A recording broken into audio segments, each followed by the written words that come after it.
আল্লাহকে ভয় করো, আল্লাহকে ভয় করো। ইত্তাকুল্লাহ, ইত্তাকুল্লাহ, ইত্তাকুল্লাহ।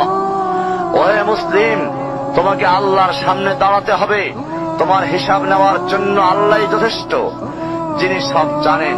তুমি যা গোপন করো ও প্রকাশ করো। তোমাকে অবশ্যই মৃত্যু বরণ করতে হবে।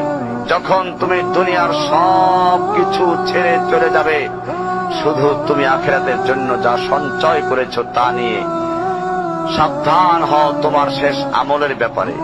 তুমি জানো না কখন তোমার শেষ মুহূর্ত। তুমি কি প্রস্তুত মৃত্যুর জন্য? তুমি কি প্রস্তুত কবরের সওয়াল জবাবের জন্য? তুমি কি প্রস্তুত ভয়াবহ কিয়ামতের জন্য, হাসরের ময়দানের জন্য, হিসাব নিকাশের জন্য, আল্লাহকে জবাব দেওয়ার জন্য, মিজানের জন্য?